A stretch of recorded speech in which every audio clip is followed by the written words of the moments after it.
ઓમ શ્રી ગણેશાય નમઃ. જય શ્રી કૃષ્ણ મિત્રો. પરિવર્તની એકાદશી વ્રતકથા. ઓમ નમો ભગવતે વાસુદેવાય. અચ્યુતમ કેશવમ રામ નારાયણમ કૃષ્ણદામોદરમ વાસુદેવમ હરે શ્રીધરમ માધવમ ગોપિકા વલ્લભમ જાનકી નાયકમ રામચંદ્ર ભજે. હરે રામ રામ રામ હરે હરે, હરે કૃષ્ણ કૃષ્ણ કૃષ્ણ હરે હરે. પાપ નાશીની પુણ્ય ફળદાયીની એકાદશી તિથિ, ભાગ્ય ઉદય કરનારી ભાદરવા સુદ એકાદશી પરિવર્તિની એકાદશી તિથિ આવી રહી છે. અને આ વ્રતમાં શું વિશેષ છે, કેવી રીતે વ્રત કરવાનું છે એ આપણે બધું સાંભળીશું. અગિયારસની કથા પણ આપણે સાંભળીશું. મનુષ્યના બધા જ પાપોને ભસ્મ કરનારી એકાદશી બધા જ વ્રતોમાં શ્રેષ્ઠ છે. આ એકાદશી તિથિ ભગવાનને એટલી પ્રિય છે શ્રીહરિને કે શ્રીહરિ સ્વયં આ વચનને આપતા કહે છે કે જે પણ મનુષ્ય મને પ્રિય આ પરિવર્તિની એકાદશી તિથિનું શ્રદ્ધાપૂર્વક અને નિયમથી પાલન કરશે તો હું સ્વયં તેને પ્રથમ ઊંચું સ્થાન પ્રદાન કરીશ. શાસ્ત્રો અનુસાર ભગવાન વિષ્ણુ દેવશયની એકાદશીથી યોગ નિંદ્રામાં ચાલ્યા જાય છે અને પરિવર્તની એકાદશીના દિવસે પડખું ફરે છે, કરવટ લે છે. ભગવાન વિષ્ણુ સ્થાન પરિવર્તન કરે છે, માટે આને પરિવર્તની એકાદશી કહે છે. શાસ્ત્રોમાં બતાવવામાં આવ્યું છે કે જે વ્યક્તિ એકાદશી કરે છે એને જીવનમાં અનેક પ્રકારના સંકટોમાંથી મુક્તિ મળે છે. પરિવર્તની એકાદશી ભગવાન વિષ્ણુ અને ભગવાન ગણેશના ઉપાસનાનો અવસર શ્રદ્ધાળુઓને પ્રાપ્ત થાય છે. માન્યતા છે કે આ દિવસે ઉપવાસ કરવાથી વાજપેયી યજ્ઞ સુવર્ણ દાન સમાન પુણ્યની પ્રાપ્તિ થાય છે. આ વિશેષ દિવસ પર વામન દેવની પણ ઉપાસના કરવામાં આવે છે. એકાદશી તિથિ પર વ્રત કરવાથી વ્યક્તિની બધી જ મનોકામના પૂરી થાય છે.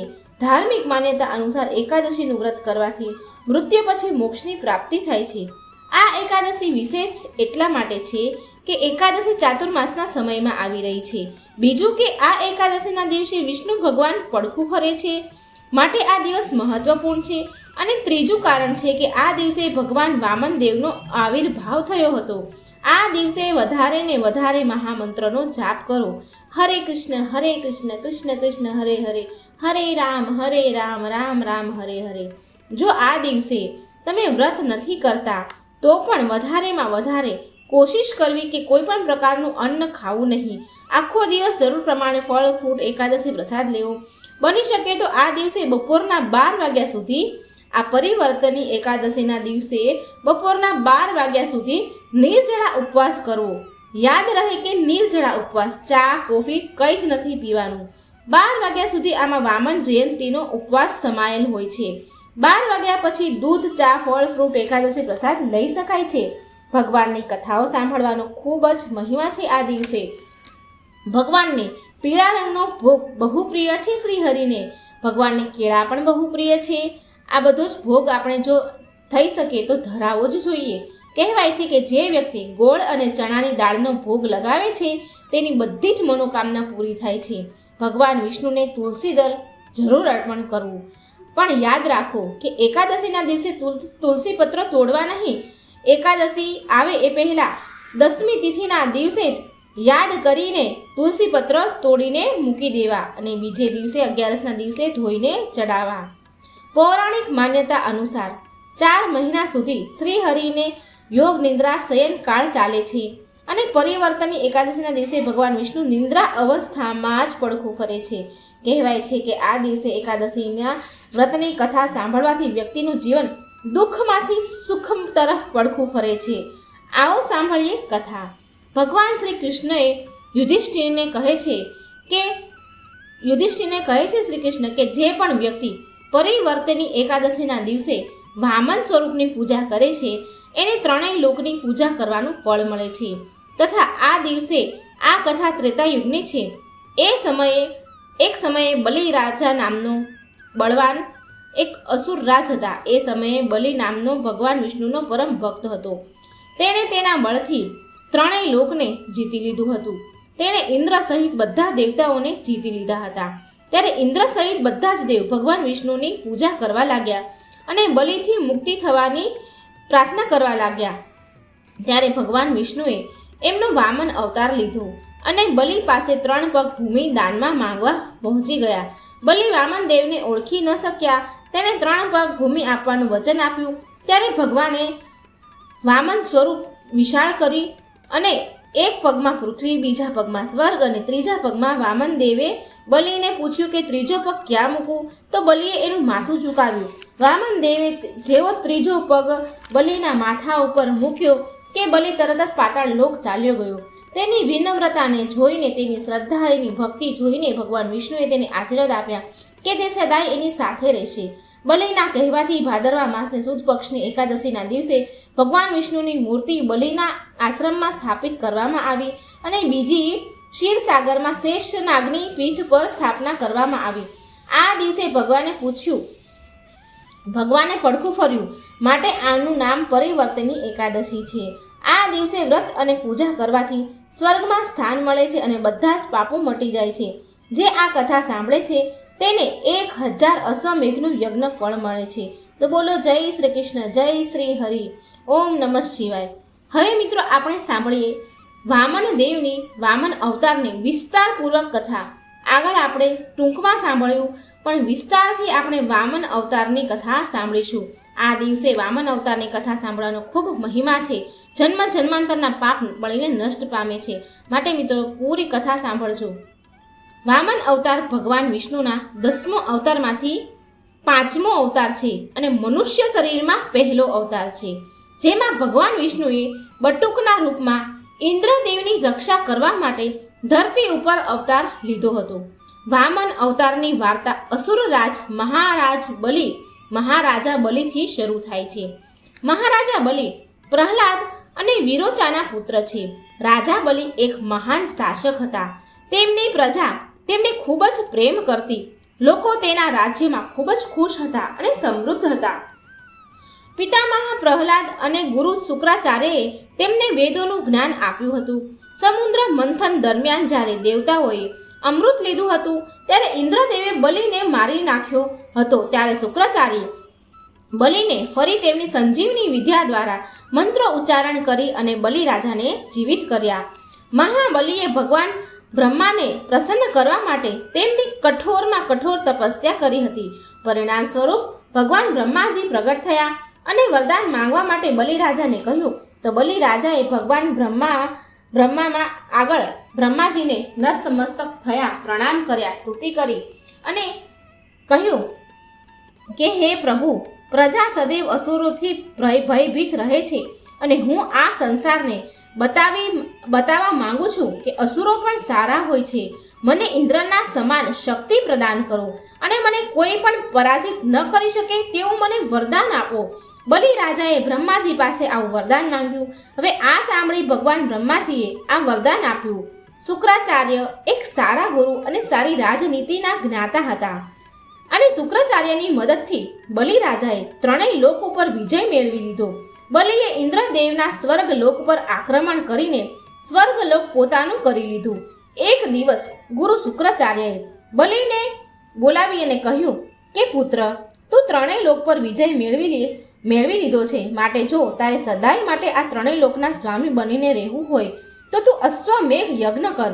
100 અશ્વમેઘ યજ્ઞ કર અને તારા જેવા મહાન રાજાએ તો અશ્વમેઘ યજ્ઞ કરવા જ જોઈએ, જેથી તું હંમેશા માટે 3 લોકોનો સ્વામી બનેલો રહીશ.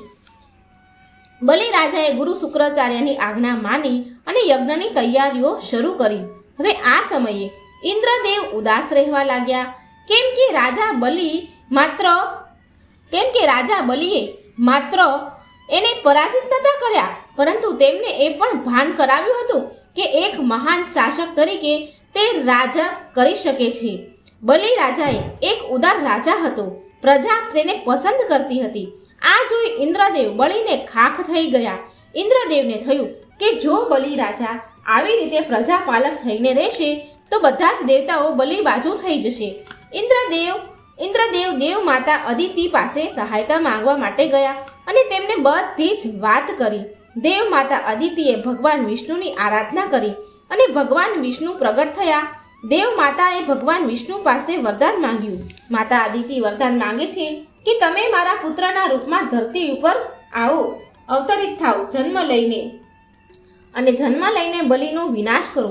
ભગવાન વિષ્ણુએ અદિતિ માતાને કહ્યું કે બલિ તો બહુ ઉદાર રાજા છે, પછી તમે કેમ એનો વિનાશ કરવા માંગો છો? ત્યારે અદિતિ માતા કહે છે, ઉત્તર આપે છે કે મને ખબર છે કે બલિ રાજા બહુ સજ્જન છે, પણ તે મારા પુત્ર ઇન્દ્રદેવનું સિંહાસન સદાય માટે છીનવી લેશે, અને એક માતા તરીકે હું મારા પુત્રનું ભલું ઈચ્છું છું. મારા પુત્રની હું રક્ષા કરવા માંગુ છું. ભગવાન વિષ્ણુએ શાંતત્વ આપતા કહ્યું કે પુત્રના રૂપમાં હું તમારા ઘરે જરૂર જન્મીશ. આમ વચન આપી શ્રી હરિ અંતર્ધ્યાન થઈ ગયા. થોડા સમય પછી માતા અદિતિએ ઋષિ કશ્યપને ત્યાં એક સુંદર બટુક બાળકને જન્મ થયો. તે બહુ જ ચતુર અને ઘરમાં બધાને બહુ પ્રિય હતા. તે સમયે બાળક જ્યારે 5 વર્ષના થતા હતા ત્યારે તેમને પવિત્ર જનોઈ સંસ્કાર કરવામાં આવતા હતા અને પછી શિક્ષા પ્રાપ્ત કરવા માટે ગુરુકુળમાં મોકલવામાં આવતા હતા. એટલે આવી જ રીતે વામનદેવના પણ જનોઈ સંસ્કાર કરી ગુરુકુળમાં મોકલવામાં આવ્યા.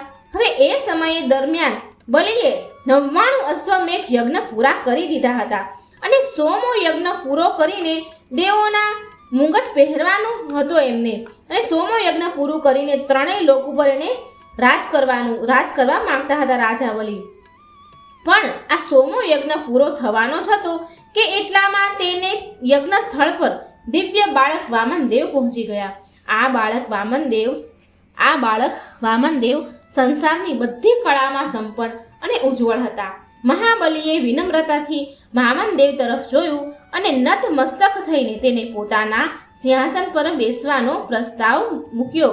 મહાબલી બોલ્યા, હે મુનિવર બ્રાહ્મણદેવ, હું આપના પોતાના 100મા અશ્વમેઘ યજ્ઞમાં આગમન પર સન્માનિત થયો છું અને હું આશા રાખું છું કે મારો આ 100મો અશ્વમેઘ યજ્ઞ સફળ થશે.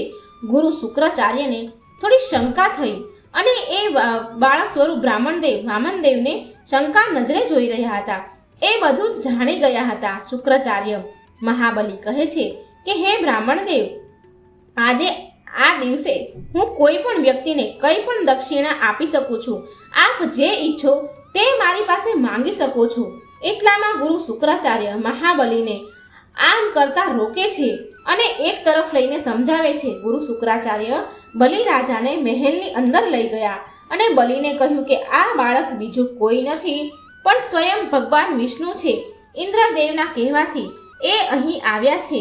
હવે જો તમે એને કોઈ પણ રીતે તમે કંઈ પણ એને આપશો તો તમારું બધું જ તમે ખોઈ બેસો. તમે એને કંઈ પણ એ માંગે અને એ તમે આપશો, તમારું બધું જ ચાલ્યું જશે.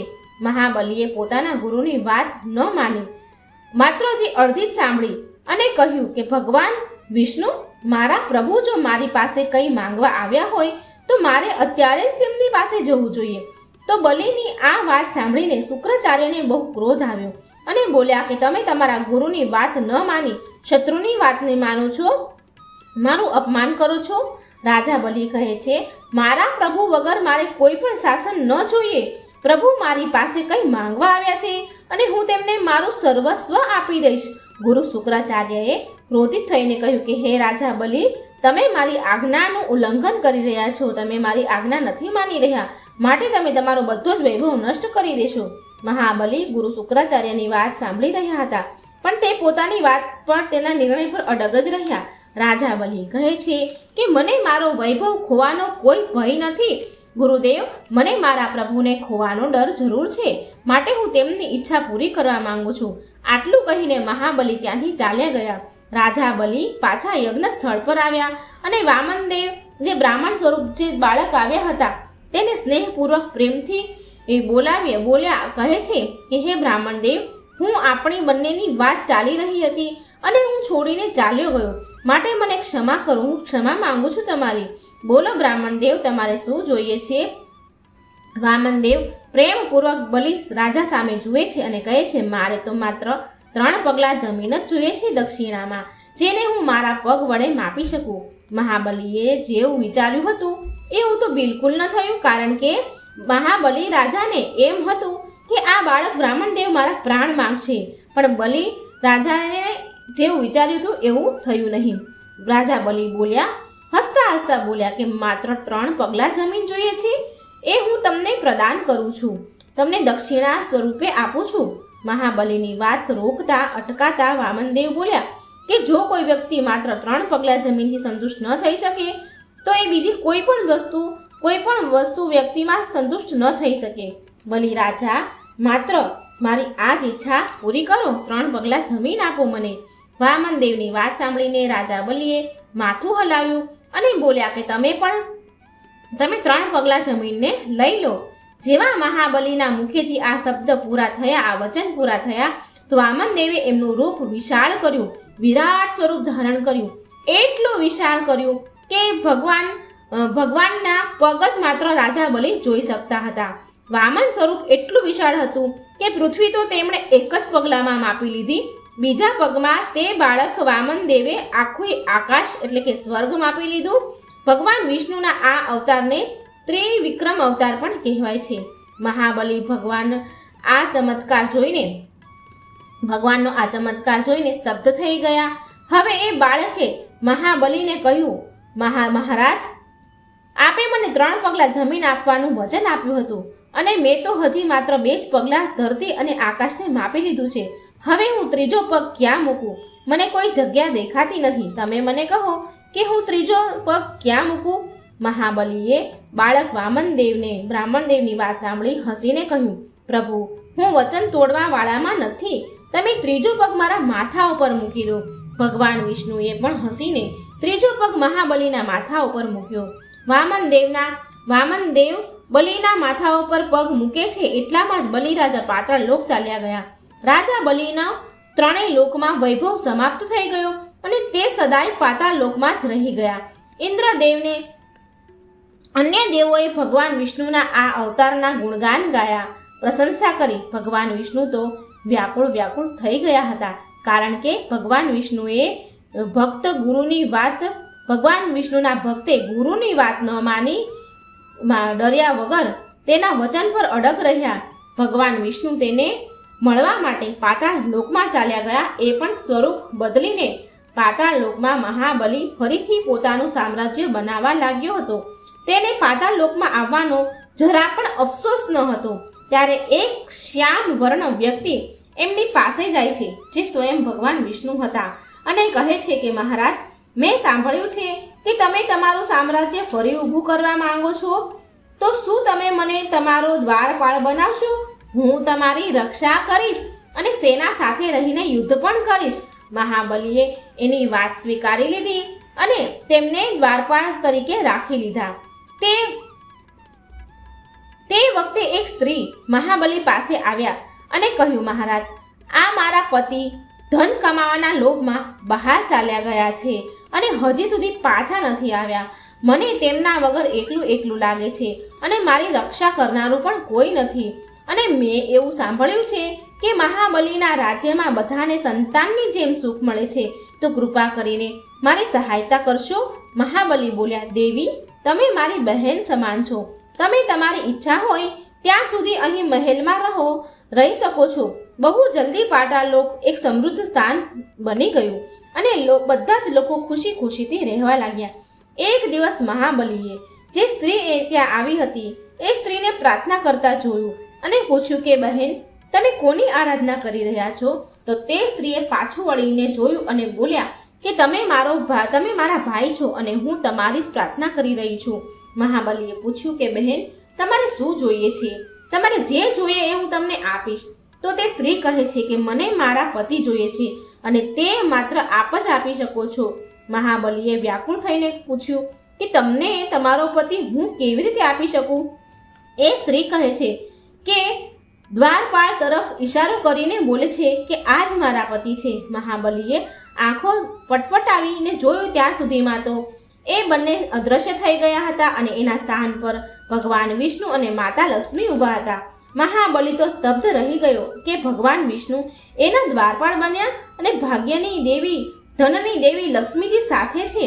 ભગવાન વિષ્ણુ બોલ્યા કે તારી ભક્તિ મને અહીં સુધી લઈ આવી બલિરાજા. મહાબલી મહાબલી પ્રભુના ચરણોમાં પડી ગયો. ભગવાન વિષ્ણુએ કહ્યું કે હે બલિ, ઇન્દ્રનું શાસન પછી તમે જ પછીના ઇન્દ્ર હશો. આ મારું વચન છે અને આવી રીતે સારા રાજા બન્યા રહો. મહાબલીએ માતા લક્ષ્મીને કહ્યું, માં, મને ક્ષમા કરી દો. મારા કારણે તમે તમારા પતિ દેવથી દૂર રહ્યા છો. હવે તમે લઈ જઈ શકો છો. માતા લક્ષ્મીએ બલિ રાજાનો આભાર માન્યો, આભાર વ્યક્ત કર્યો અને બોલ્યા કે હવે ફરીથી બલિરાજા તમે તમારે ત્યાં શ્રી હરિને રાખશો નહીં. શ્રી હરિ સદાય તેના ભક્તોના પ્રેમમાં બંધાયેલા રહે છે. મારા ભાઈ, તમે સદાય સમૃદ્ધ રહો. આટલું કહીને મા લક્ષ્મી અને શ્રી હરિ અંતર્ધ્યાન થઈ ગયા અને વૈકુંઠમાં ચાલ્યા ગયા. મહાબલી અને લક્ષ્મીજીના બંધનને એક રક્ષાબંધનનું કારણ પણ કહે છે, માનવામાં આવે છે. આ કારણથી જો કોઈ મોટું દાન કરે છે તો તેને બલિદાન આપણે કહીએ છીએ. તો મિત્રો, આ હતી વામન દેવની સરસ મજાની વાર્તા. આ દિવસે સાંભળવાનો ખૂબ જ મહિમા છે. માટે મિત્રો, જેટલો વિડીયો શેર થાય એટલો કરજો અને પુણ્ય ફળ અર્જિત કરજો. અને કોમેન્ટ બોક્સમાં પણ જણાવજો તમને વાર્તા કેવી લાગી. શ્રી હરિ વિષ્ણુનું નામ પણ જરૂર લખજો. હવે આપણે સાંભળીશું 11 માતાની વાર્તા. જય એકાદશી માતા. મિત્રો, આજે આપણે સાંભળીએ 11 માતાની કથા. કથા બહુ સુંદર છે. અંત સુધી જરૂર સાંભળજો અને બીજાને પણ શેર કરજો. એક ગામમાં એક ગરીબ સ્ત્રી રહેતી હતી. તેને 2 બાળકો હતા. એ સ્ત્રી બહુ મુશ્કેલીથી તેના બાળકોનું પાલન પોષણ કરતી હતી. તે ગરીબ સ્ત્રી નીચી જાતની હતી. રોજ નાની નાની વાંસની ટોપલીઓ અને વાંસના સુપડાઓ વેચે. એનાથી જે પણ પૈસા આવે એનાથી તેના બાળકોનું ગુજરાન કરતી હતી. એક દિવસની વાત છે, જ્યારે એ સવારમાં વાંસના ટોપલાઓ અને સુપડાઓ લઈને વેચવા જતી હતી, ત્યારે એક જગ્યા પર તેના કાનમાં 11 માતાની કથા સંભળાઈ. ત્યાં બાજુના કોઈ ઘરો હશે, એમાં કોઈ 11 માતાની કથા કરતું હતું. એ કથા એને બહુ સારી લાગી. તો તે સ્ત્રીએ ત્યાં જ બેસી ગઈ અને એ વાર્તા ત્યાં બેસીને સાંભળવા લાગી. તે સ્ત્રીઓ 11 માતાની પૂજા કરી રહી હતી, કથા સાંભળી રહી હતી. ત્યારે એ સ્ત્રીએ દૂરથી જ બેસીને હાથ જોડીને માતાની કથા સાંભળી. જ્યારે 11 માતાની કથા અને પૂજા સમાપ્ત થઈ, ત્યારે તે સ્ત્રી મનમાં ને મનમાં 11 માતાને હાથ જોડીને પ્રાર્થના કરે છે કે હે માતા, હે 11 માતા, જો મારા સુપડા અને વાંસની ટોપલીઓ બધું વેચાઈ જશે તો હું પણ તમારું વ્રત બહુ પ્રેમથી ધામધૂમથી મારા ઘરમાં કરીશ. આટલી પ્રાર્થના કરીને તે સ્ત્રી ત્યાંથી ચાલી નીકળી. ત્યારે બધી બહેનોમાંથી એક સ્ત્રી આને બોલાવે છે, આ ટોપલાવાળીને બોલાવે છે અને પ્રસાદ આપે છે. અને તે ગરીબ સ્ત્રી જેવો જ પ્રસાદ ખાય છે તેવો જ એ વ્રત કરનારી બધી સ્ત્રીઓ બહેનો મળીને વાંસની ટોપલીઓ અને સુપડાઓ ખરીદી લે છે. હવે તો ગરીબ સ્ત્રી તેના મનમાં સંકલ્પ કરી જ લે છે કે હું પણ 11 માતાનું વ્રત કરીશ. તરત જ એ વ્રત કરતી સ્ત્રીઓએ પાસે જઈને કહેવા લાગી, બહેન, શું તમે મને 11 માતાની વ્રત વિધિ કહેશો? બધી બહેનો મળીને બોલે છે કે હા, કેમ નહીં બતાવીએ અમે. ત્યારે ગરીબ સ્ત્રી ટોપલાવાળી છે એ કહે છે કે સારું બહેનો, તો કાલે તમે બધી બહેનો મારા ઘરે આવજો અને મને 11 માતાની વ્રત વિધિ અને કથા બતાવજો. એટલે તે બહેનો બોલી કે આને કહે છે કે લે, આ કાગળમાં પૂજા સામગ્રીનું લિસ્ટ બનાવીને દીધું છે. બધી જ સામગ્રી લઈને તું તારા ઘરે જા અને અમે બધા જ આગળની આવતી 11 તારા ઘરે આવીશું. તારા ઘરે 11 માતાની પૂજા વિધિ અને કથા તને સંભળાવીશું. જેવી સવાર થાય છે તો ગરીબ સ્ત્રી તેના ઘરની સાફ સફાઈ સારી રીતે કરે છે અને બધી જ પૂજા સામગ્રી ભેગી કરીને ત્યાં ઘરે બેસીને જ વાટ જુએ છે કે આજે બધી બહેનો આવશે અને 11 માતાની મને વ્રત વિધિ બતાવશે. પણ આવું થયું નહીં. બધી સ્ત્રીઓ આ ગરીબ સ્ત્રીના ઘરે આવી નહીં, કેમ કે એ નીચી જાતિની હતી. હવે આ ગરીબ સ્ત્રીની શ્રદ્ધા ભક્તિ જોઈને 11 માતાને બહુ દયા આવી. 11 માતા વૃદ્ધ ડોશીમાનું રૂપ ધારણ કરી તે ગરીબ સ્ત્રીના ઘરની બહાર આવીને બૂમ પાડે છે અને બોલાવે છે કે કોઈ ઘરમાં છે. એટલામાં ગરીબ સ્ત્રી બહાર નીકળે છે અને વૃદ્ધ ડોશીમા પાસે આવે છે અને કહે છે, હા માં, કહો, કેમ આવવાનું થયું? શું કામ પડ્યું? ગરીબ સ્ત્રીની વાત સાંભળીને 11 માતા કહે છે કે બેટા, હું મારા આવવાનું કારણ તો હું તને પછી જ બતાવીશ, પહેલા તું મને એમ કહે કે તું આટલી બધી ચિંતામાં અને દુઃખી કેમ છો? શું કારણ છે બતાવ મને. એટલે તે ગરીબ ટોપલાવાળી સ્ત્રી બોલી કે 11 માનું એ ગરીબ સ્ત્રી બોલી 11 માનું રૂપમાં ડોસીમાને કહે છે કે માં, કાલે હું સવારે જ્યારે બજારમાં સુપડા અને વાંસના ટોપલી વેચવા ગઈ હતી તો ત્યાં મને 11 માતાની કથા સંભળાઈ. કથા મને બહુ ગમી અને એનો પ્રસાદ ગ્રહણ કરતાં જ મારા બધા સુપડા અને ટોપલા વેચાઈ ગયા. અને ત્યારે જ મેં સંકલ્પ લીધો હતો કે હું 11 માતાની વ્રત કરીશ, પણ મને 11 માતાનું વ્રત વિધિ ખબર નથી, મને આવડતું નથી. આ કારણથી મેં એ વ્રત કરનાર બહેનોને, જે 11 માતાની વ્રત કરતી હતી એ બહેનોને મારા ઘરે આવીને 11 માતાની વ્રત વિધિ અને કથા સંભળાવવા માટે મેં કહ્યું હતું. એ બધી બહેનોએ કહ્યું હતું કે મારા ઘરે આવશે. લાગે છે કદાચ હું નીચી જાતિની છું, ગરીબ છું, માટે એ કારણથી એ બહેનો મારા ઘરે નથી આવી. હવે હું કેવી રીતે પૂજા કરું માં? તમે જ મને કહો. ગરીબ સ્ત્રીની વાત સાંભળીને ડોસીમા સ્વરૂપી 11 માતા કહે છે, બસ આટલી એવી જ વાત બેટા, ચાલ હું તને કહું છું કે શું કરવાનું છે. ડોસીમા બોલ્યા, તારે કંઈ નથી કરવાનું, માત્ર એટલું જ કરજે જેટલું તને આવડે એટલું 11 માતાનું નામ લેજે અને પૂજા કરી લેજે અને કથા તને હું સંભળાવીશ. એ ગરીબ સ્ત્રીએ ડોસીમાએ કહ્યું એમ વ્રત પૂજા કરી અને સ્વયં 11 માતાએ ડોસીમાના સ્વરૂપમાં તેમની પોતાની જ કથા એ સ્ત્રીને સંભળાવી. અને આ બાજુ વ્રત કરનારી પહેલી જે બહેનો હતી તે 11 માતાના ક્રોપના કારણે એમના શરીરમાં ખંજવાળો આવવા લાગી, બહુ ખંજવાળ આવવા લાગી. બધી બહેનો બહુ હેરાન પરેશાન થઈ ગઈ. ત્યારે 11 ડોસીમાના સ્વરૂપમાં એ બહેનોના ઘરની પાસે જાય છે અને કહે છે કે કોઈ ઘરમાં છે. ત્યારે એ બહેનોમાંથી એક બહેન ઘરની બહાર આવી અને હાથ જોડીને ડોસીમાને કહે છે કે હે માતા, હું તમારી શું સેવા કરું? અત્યારે મારી તબિયત બહુ ખરાબ છે, ખબર નહીં અચાનક મને આ શું થઈ ગયું માં.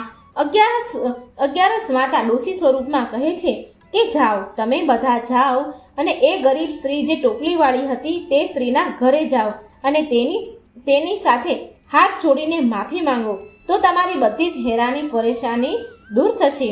પછી બધી જ બહેનો તત્કાલ તે ગરીબ સ્ત્રીના ઘરે ગઈ અને જઈને તેની માફી માંગી અને પ્રાર્થના કરે છે કે બહેન, અમને માફ કરી દે, હવેથી અમે ક્યારેય પણ આવી ભૂલ નહીં કરીએ.